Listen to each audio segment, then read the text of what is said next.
Antes de comenzar, sé que este es un tema sensible, hablar de los derechos de las mujeres, de su historia y de su voz en la cultura. No es algo que yo pueda explicar desde experiencia propia, pero hoy quiero contar esta historia desde el lugar más honesto, la lectura fiel de un libro que cambió la manera en que entendemos la libertad intelectual, y lo haré con el máximo respeto. También mencionar que esto que les contaré ocurre mayormente en el contexto de Inglaterra.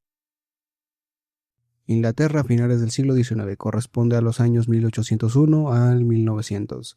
En esa época una mujer casada no existía legalmente por sí misma. Según la ley británica de Converture, su identidad era absorbida por el marido. No podía ser dueña de su dinero, ni de su casa, ni de su apellido. Si publicaba un libro, los derechos pertenecían automáticamente al marido.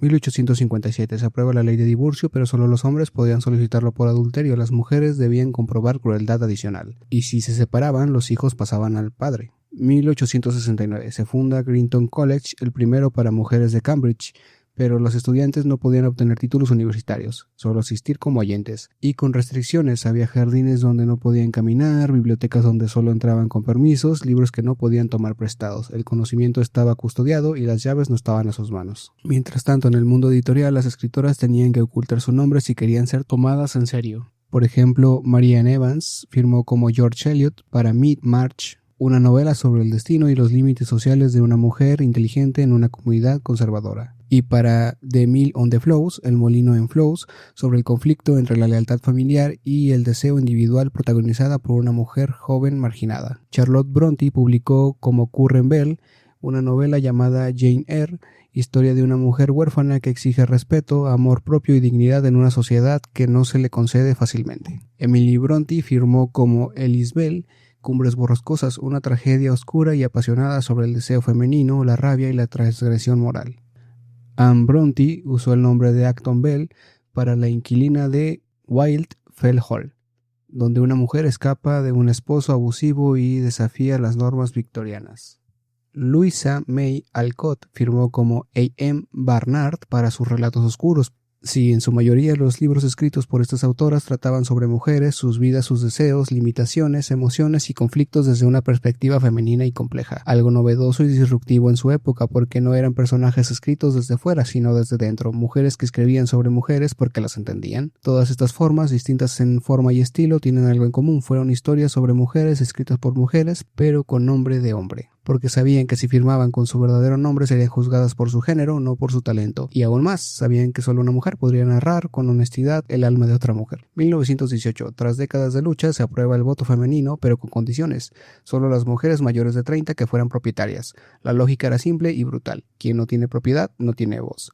1928. Por fin la igualdad en el voto. Y en ese mismo año, una mujer sube a un estrado en Cambridge y cambia el rumbo de la literatura. Pero esa historia comienza aquí, porque antes de escribir una sola palabra, una escritora necesita algo más que talento, necesita tiempo, silencio, autonomía y sobre todo un lugar donde no tener que justificarse por existir. En la práctica eso significa tener un espacio propio, literal y simbólico, una habitación donde cerrar la puerta, un escritorio que no sea invadido. El espacio propio no es un lujo, es la condición mínima para pensar con libertad, porque cuando no tienes un lugar vives en interrupción, cuando no tienes dinero vives en dependencia, y sin libertad interior no hay creación verdadera. Dicho todo esto, y quiero contarles lo que recuerdo del libro Una habitación propia de Virginia Woolf. La historia detrás de uno de los ensayos más provocadores, profundos y necesarios que se hayan escrito sobre la mujer y la literatura. Una habitación propia de Virginia Woolf. Corría el año de 1928, Europa se recuperaba de la Primera Guerra Mundial, el movimiento sufragista había logrado que las mujeres consiguieran el voto en Inglaterra, pero aún estaban lejos de tener igualdad legal, económica o cultural. Virginia Woolf, una de las figuras clave del modernismo inglés, fue invitada a dar 2 conferencias en la Universidad de Cambridge, ante alumnas de Newham College y de Girton College. A partir de esas charlas nació este libro, pero lo que escribió no fue una teoría académica, fue una búsqueda, una caminata, un relato íntimo que se convirtió en ensayo. Y así comienza. Le pedimos que hablara sobre las mujeres y la literatura. La voz de Virginia Woolf. Virginia Woolf no responde con teoría, responde con experiencia, decide contar todo tal como ocurrió. Nos invita a seguirla en una caminata por el campo pensando que en algo trivial, como la cena, hasta que la realidad se cuela. El encargo de hablar sobre las mujeres y la literatura. Ella se niega a responder con definiciones, prefiere observar el mundo, escuchar, oler, caminar, porque sabe que la verdad no siempre aparece en los libros, a veces está en los gestos, en los espacios, en los silencios. Y entonces lo dice con una claridad absoluta. Una mujer debe tener dinero y un cuarto propio para poder escribir, no como metáfora, como condición material, como llave que abre la puerta de la libertad creativa. Un paseo por Oxbridge. Woolf recrea una escena en la Universidad ficticia de Oxbridge, mezcla entre Oxford y Cambridge. Es una alegoría de la élite intelectual británica, compuesta exclusivamente por hombres durante los siglos. El paso parece tranquilo hasta que los límites empiezan a aparecer. Estaba caminando por el césped y un hombre con traje negro me advirtió que las mujeres no pueden pisarlo. Después intenta entrar a la biblioteca, no puede entrar sin una carta de presentación firmada por un catedrático. Más tarde almuerza en un comedor femenino y lo compara con el de los hombres. Ellos tienen vino, faisán, café puros, ellas sopa clara, agua y manzanas cocidas. Los hombres bebían vino y las mujeres agua. Todo el paseo es una coreografía de la exclusión, una metáfora viviente del lugar que la mujer ha ocupado históricamente, afuera del saber, del poder, del lujo y del tiempo para pensar. El costo de la libertad. Tras experimentar en carne propia las barreras sociales en su recorrido por Oxbridge, Virginia Woolf no deja espacio para la ambigüedad. Lanza su tesis con claridad, sin adornos ni retórica. Una mujer debe tener dinero y un cuarto propio para escribir. Virginia Woolf, una habitación propia. Y enseguida aclara, no es una frase poética, no es un símbolo, es una verdad literal. Durante siglos las mujeres han sido económicamente dependientes, jurídicamente anulada y culturalmente silenciada. No podía heredar, no podía votar, no podía estudiar, no podía publicar libremente. Incluso su tiempo no le pertenecía, era absorbido por las tareas domésticas, los cuidados, la obediencia social. Woolf propone un ejemplo concreto. Mientras los hombres estudiaban y escribían en universidades como Oxbridge, las mujeres ni siquiera podían entrar a sus bibliotecas sin una carta firmada por un catedrático, ni siquiera podían cruzar el césped. Más adelante reflexiona, las mujeres no han tenido una historia económica propia. Y es ahí donde introduce la idea de la herencia. Ella misma heredó de su tía una renta de 500 libras al año. Eso cambió su vida radicalmente. Ya no tenía que casarse por obligación, ya no dependía de su padre o de su esposo. Podía pensar sin miedo, podía escribir sin permiso. De todas las bendiciones que me llegaron entonces, la más valiosa fue haber dejado de tener que halagar a los hombres. Virginia Woolf. En ese momento, Woolf plantea algo crucial y casi escandaloso para su época. La libertad para pensar es consecuencia directa de la independencia económica. Y entonces lanza su frase devastadora. La libertad intelectual depende de cosas materiales. Y las mujeres siempre han sido pobres. Pobres en dinero, pobres en tiempo, pobres en reconocimiento. Esa pobreza no solo afectó sus cuerpos, afectó su capacidad de imaginar, de decidir, de escribir. Woolf no acusa, revela, no sermonea, desnuda estructuras, porque si las mujeres nunca han podido tener propiedad, ¿cómo podrían haber tenido propiedad sobre su obra, sobre su pensamiento, sobre su tiempo? Y por eso insiste en lo esencial. Un cuarto propio, una renta, una cerradura, silencio, tiempo, nadie interrumpiendo, nadie esperando, nadie juzgando. Esas son verdaderas herramientas para escribir. El Museo Británico. Después de declarar que una mujer necesita dinero y un cuarto propio para escribir, Virginia Woolf quiere entender por qué ha habido tan pocas escritoras a lo largo de la historia. ¿Dónde estuvieron? ¿Por qué no dejaron libros? ¿Por qué cuando aparecen lo hacen casi como excepciones milagrosas? Para encontrar respuestas decide acudir al símbolo más poderoso del saber oficial, el Museo Británico en Londres. En su época era no solo una biblioteca, sino el archivo más grande del mundo occidental y representaba la autoridad del conocimiento masculino. Woolf entra con una lista de preguntas. ¿Qué libros existen sobre mujeres? ¿Qué se ha escrito sobre nosotras? Pero lo que encuentra no es sabiduría, sino prejuicio. Montañas de libros escritos por hombres opinando sobre las mujeres, no escuchándolas, no leyéndolas, no citándolas, solo explicándolas desde el poder. Había libros escritos por clérigos, por poetas, por filósofos, todos tratando de decirnos quiénes éramos. Y las conclusiones de estos hombres eran en general ofensivas, absurdas o ridículas. Las mujeres no tienen alma, no han contribuido al progreso, carecen de genio. Así que se da cuenta de algo profundo. Las mujeres no solo fueron excluidas de las universidades, también fueron silenciadas en la historia, no porque no existieran, sino porque nadie registró lo que dijeron, lo que pensaron o lo que escribieron. No había una línea firmada por una mujer en esa montaña de libros. Virginia Woolf. Y esto la lleva a una conclusión desgarradora pero brillante. La historia ha sido contada por quienes tenían el poder de escribirla, y ese poder no estaba en manos de las mujeres. A lo largo de los siglos, las mujeres no tuvieron acceso a la educación, a la imprenta, al derecho, a la autoría. Aun si escribían, lo hacían muchas veces bajo seudónimos, en diarios privados o bajo la sombra de maridos o hermanos. Entonces Woolf lanza su pregunta clave. Si las mujeres han sido siempre tan pobres, ¿cómo iban a ser grandes escritoras? Y en esta pregunta está toda la potencia de su tesis. No se trata del talento, se trata de la estructura, se trata de la historia, de leyes, de dinero, de tiempo, de permisos. El Museo Británico no es solo un lugar, es un símbolo, es el archivo patriarcal que durante siglos escribió sobre las mujeres sin escucharlas, sin darles voz, sin reconocerlas como creadoras. La invención de Judith Shakespeare. Después de investigar en el Museo Británico y de constatar la casi total ausencia de mujeres autoras en la historia, Virginia Woolf lanza una pregunta demoledora. ¿Qué habría ocurrido si una mujer con el genio de Shakespeare hubiera nacido en el siglo XVI? La respuesta no es un dato, es una historia. Woolf inventa a Judith Shakespeare, la hermana ficticia de William, igual de talentosa, igual de sensible, igual de imaginativa, pero nacida mujer. Este es uno de los pasajes más célebres de Una habitación propia, no porque sea ficción, sino porque demuestra cómo el contexto histórico puede matar el talento antes de llegar al papel. Contexto histórico. Woolf sitúa a Judith en la época isabelina, es decir, finales del siglo XVI y a inicios del siglo XVII, el mismo periodo en el que vivió William Shakespeare. En este tiempo las mujeres inglesas no podían asistir a la escuela, no podían actuar en obras de teatro, no podían publicar con su nombre real, no podrían heredar ni firmar contratos legales si estaban casadas. El mundo del teatro, donde William Shakespeare brillaba, estaba completamente cerrado a las mujeres.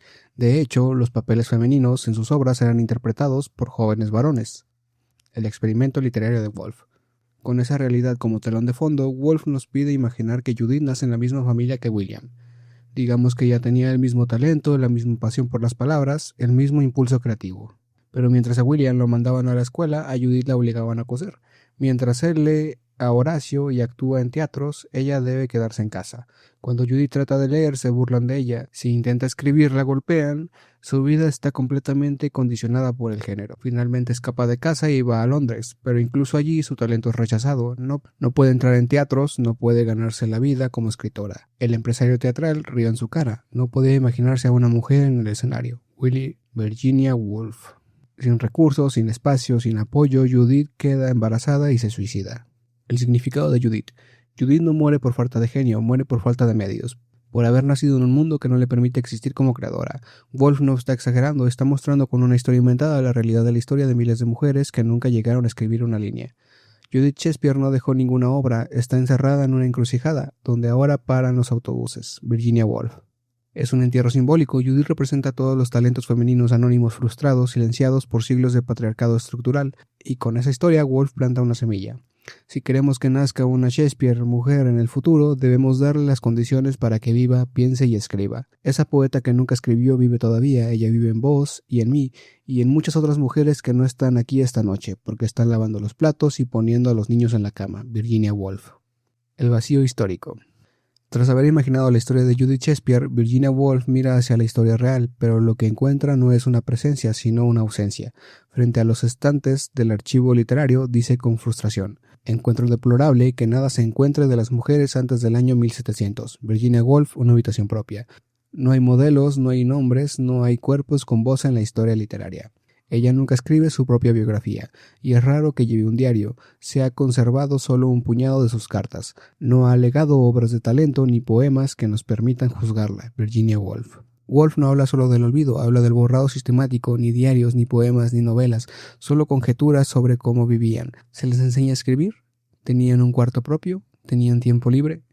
Carezco de algún modelo como para analizarlo. Virginia Woolf. Y por eso debe imaginar, no documentar, porque lo que debería estar registrado, la vida intelectual y emocional de las mujeres, no fue escrito, no fue conservado o no fue permitido. No es que no hubo talento femenino, es que no hubo las condiciones materiales para que ese talento sobreviviera. Solo con esa información es posible concluir que habría sido extremadamente raro que alguna de ellas de pronto escribiera las obras de Shakespeare. Esto es la esencia del beat, el momento en el que la protagonista, en este caso la narradora misma, confirma con certeza que la historia literaria femenina fue suprimida y que su vacío no es casual, sino estructural. La mujer pobre. Virginia Woolf llega a sus afirmaciones más rotundas. La pobreza de las mujeres ha sido el principal obstáculo para la libertad creativa, y lo dice con absoluta claridad. La libertad intelectual depende de cosas materiales, y las mujeres siempre han sido pobres. Esa pobreza no es solo económica, es una pobreza de espacio, de tiempo, de reconocimiento, de historia. En la práctica, la mujer es por completo insignificante, y lo que era para los hombres difícil, para las mujeres era infinitamente más duro. En primer lugar, tener un cuarto propio, y ni hablar de un cuarto silencioso a prueba de sonidos, era impensable hasta 1800, a menos que sus padres fueran excepcionalmente ricos o pertenecieran a la alta nobleza. Incluso si alguna lograba escribir, su entorno social no se lo permitía abiertamente. Fue muy cuidadosa de que no sospecharan de su actividad los criados, ni las visitas, ni cualquier persona que no fuera de su círculo familiar. Y si los hombres pobres sufrían por sus limitaciones materiales, las mujeres sufrían el doble. La indiferencia del mundo hacia ellos se convertía en hostilidad hacia ellas. El mundo no les decía a ellas: escribe si querés, a mí me da lo mismo. Les decía burlonamente: ¿escribir? ¿Para qué quieres escribir? No solo les faltaba el cuarto, les faltaba el permiso social de tener ambición intelectual, y esto se extendía incluso a los juicios académicos sobre su capacidad. La mejor de las mujeres era siempre intelectualmente inferior al peor de los hombres. Woolf resume así la paradoja brutal de las escritoras del pasado. Las mujeres nunca tenían un momento para ellas mismas, y por eso concluye de forma tajante: una mujer pobre no puede escribir novelas. La ficción es verdad. Después de recorrer jardines prohibidos, archivos masculinos y memorias borradas, Virginia Woolf revela lo que hasta ahora había sido una intuición. Todo lo que nos contó, las camisas, Osbridge, Judith, no era real, era ficción, pero no una ficción para mentir, sino para decir una verdad más profunda que los hechos. No necesito aclarar que lo que desarrollé a continuación carece de existencia real. La ciudad de Osbridge, con sus universidades, es una invención. Yo es un término conveniente para alguien que no existe. La ficción, en este caso, será más verdadera que los hechos. Esta afirmación es radical. Woolf nos ha hecho caminar a su lado, pero ahora nos dice: esa caminata fue una invención. El yo que narraba también, porque yo es solo un término conveniente para alguien que no existe. Y sin embargo, ese yo ha logrado revelar algo que los archivos oficiales no podían: el vacío de la historia femenina, la injusticia estructural, la necesidad vital de independencia y espacio. Ficción sí, pero más verdadera que las estadísticas, más nítida que los documentos. Woolf no se esconde detrás de esta invención, al contrario, la utiliza como herramienta para mostrar cómo las mujeres han tenido que recurrir a la imaginación para sobrevivir al silencio. Este momento es el clímax emocional e intelectual del ensayo, cuando se revela que toda la construcción previa era una paradoja, una fábula moderna que revelaba la condición real de la mujer escritora. Un futuro posible. Virginia Woolf cierra su ensayo con una imagen que no es resignación, sino posibilidad. Después de analizar los siglos de silencio y exclusión, se atreve a mirar hacia adelante. ¿Qué pasará con la literatura cuando las mujeres tengan al fin la libertad material y simbólica? Todo puede suceder cuando ser una mujer deje de ser una actividad protegida. Esa frase es clave, sugiere que la verdadera igualdad llegará cuando las mujeres se enfrenten el mundo sin privilegios ni restricciones especiales, como cualquier otro ser humano. Ese será el terreno fértil donde el genio pueda florecer si se le da espacio.